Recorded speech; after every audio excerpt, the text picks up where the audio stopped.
નમસ્કાર દર્શક મિત્રો, આપ જોઈ રહ્યા છો 24 ન્યૂઝ ગુજરાત, જ્યાં સમાચાર છે સત્યના પક્ષે અને જનતાના માટેની લડત છે નિરંતર. ગુજરાતના દરેક ખૂણામાંથી લોકલથી લઈને નેશનલ સુધી દરેક ઘટના, દરેક હકીકત સૌથી પહેલા અને સૌથી સાચી રીતે ફક્ત અહીં. હું છું અર્પિતા પટેલ. ચાલો શરૂ કરીએ આજના મુખ્ય સમાચાર. તાપી જિલ્લામાં રાષ્ટ્ર વિરોધી કેસોના આરોપીઓને સઘન ચકાસણી. 107 માંથી 72 આરોપીઓની પોલીસ દ્વારા પૂછપરછ પૂર્ણ.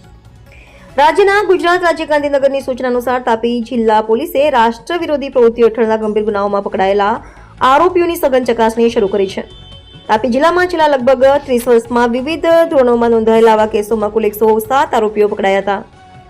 સુરત વિભાગના પોલીસ મહાનિરીક્ષક શ્રી પ્રેમવીરસિંહ તથા જિલ્લા પોલીસ અધિક્ષક શ્રી જયંત દેસાઈના માર્ગદર્શન હેઠળ ચાલી રહેલી આ કામગીરીમાં અત્યાર સુધી 72 આરોપીઓની ચકાસણી પૂર્ણ કરી તેમની વિગતવાર ડોઝિયર્સ તૈયાર કરવામાં આવી રહી છે.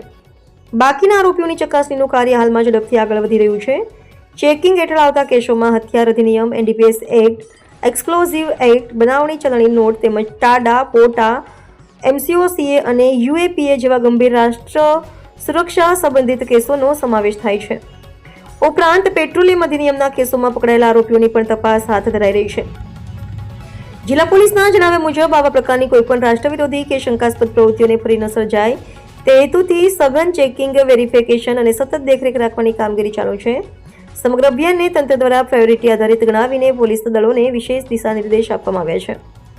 આ પોલીસ કાર્યવાહી જિલ્લાની કાયદો વ્યવસ્થા મજબૂત બનાવવાની દ્રષ્ટિએ મહત્વપૂર્ણ પગલું ગણાવાઈ રહી છે.